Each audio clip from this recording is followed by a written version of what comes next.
এটা হচ্ছে কাকসি শুটকি। আজকে এই কাকসিটা বেগুন দিয়ে রান্না করব।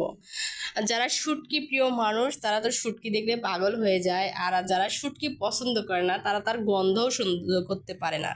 তাই ভীষণ একটা পছন্দের তরকারি শুটকির তরকারি।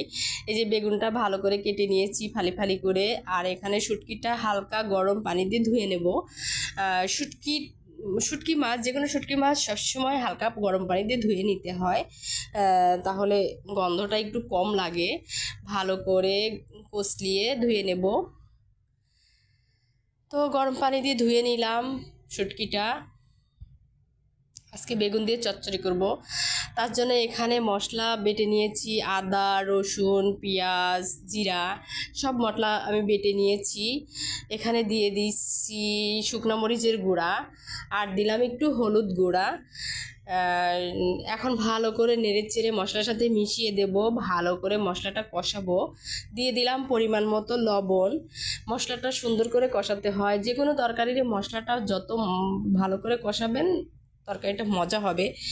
তো তরকারি মশলাটা কষানো হয়ে গেছে, বেগুনগুলো আমি দিয়ে দিলাম। বেগুনটা দেওয়ার পরে আমি আর একটু ভালো করে কষিয়ে নেব। বেগুন কষানোটা হয়ে গেল, দিয়ে দিচ্ছি শুটকি মাছ। শুটকিটা দেওয়ার পরে আমি আবার ভালো করে বেগুনের সাথে নেড়ে চেড়ে মিশিয়ে দেব। শুটকি মাছ যেহেতু একটু ভালো করে রান্না করতে হয়, মশলা টশলা দিয়ে ভালো করে কষিয়ে রান্না করতে হয়, এতে মজা হয়। আর তরকারিটা যত ভালো করে কষাবেন রান্নাটা তরকারিটা খেতেও ততটাই মজা লাগবে। তা আমি ভালো করে কষিয়ে নিলাম শুটকিটা দিয়ে।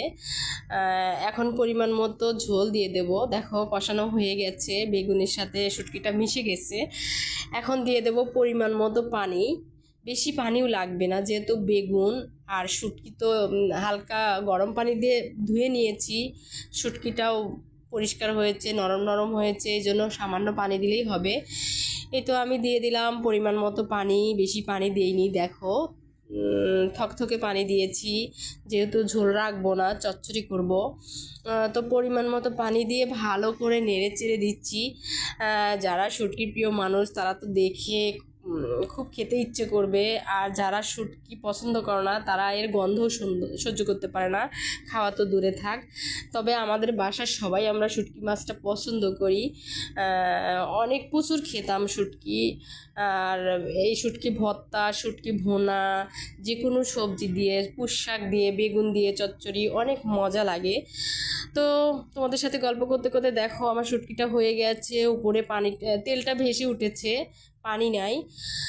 তো গরম ভাতের সাথে এই শুটকিটা খেতে কিন্তু অনেক মজা, শুটকির তরকারি।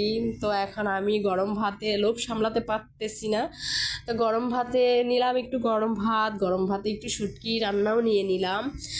এখন মজা করে খাবো। দেখো শুটকিটা অনেক মজা হয়েছে, দেখেই মনে হচ্ছে অনেক মজা হয়েছে, খেতেও অনেক মজা হবে। ভাতটা প্রচুর গরম। তো আমি বিসমিল্লাহ বলে শুরু করে দিলাম, বিসমিল্লাহির রহমানির রহিম। অনেক মজা হয়েছে, সত্যি অনেক মজা হয়েছে। আর ভাতটা একটু বেশি গরম, গরম ভাতের সাথে খেতে মজা লাগে। তো ভাতটা আমি একটু একটু করে ঠান্ডা করছি আর খাচ্ছি। ভিডিওটা ভালো লাগলে অবশ্যই তোমরা পাশে থাকবে, আর আমার ভিডিওটা যদি ভালো লাগে অবশ্যই লাইক কমেন্ট শেয়ার করে দেবে। লাইক কমেন্ট শেয়ার করবে, আর আমার ভিডিওটা ভালো লাগলে অবশ্যই সাবস্ক্রাইব করবে। তোমরা পাশে থেকো। কেমন হয়েছে আমার রান্নাটা অবশ্যই কমেন্ট বক্সে জানাবে, আর সাবস্ক্রাইব করতে কিন্তু ভুলবে না। প্লিজ তোমরা সাবস্ক্রাইব করে আমার পাশে থেকো। অনেক মজা হয়েছে, সত্যি আমি মজা করে খাচ্ছি। আর শুটকি যেভাবেই রান্না করি না কেন, আমি শুটকি প্রিয় মানুষ। শুটকি দিয়ে ভাত খেতে আমার প্রচুর ভালো লাগে। আর যেদিন শুটকি হয় সেদিন আমি প্রচুর ভাত খাই, একবার না দুইবার না তিনবার, মানুষ তিনবার ভাত খায়, সেদিন আমি একটু একটু করে 3-4 বার ভাত খাই। সত্যি কথা, শুটকি ভর্তা যদি থাকে, শুটকি ভোনা যদি থাকে, আমার সেদিন খিদেটা বেড়ে যায়। অনেক মজা হয়েছে, খাচ্ছি। সত্যি তোমাদের বোঝাতে পারবো না, তোমরা যদি না খাও তাহলে বুঝবে না। তোমরা এভাবে বেগুন দিয়ে শুটকি চচ্চড়ি করে খেয়েই দেখো, কাকসি শুটকি, অনেক মজা হয়েছে তরকারিটা। তো তোমরা সবাই ভালো থেকো। আবারও বলছি, আমার চ্যানেলটা সাবস্ক্রাইব করতে ভুলো না, পাশেই থেকো।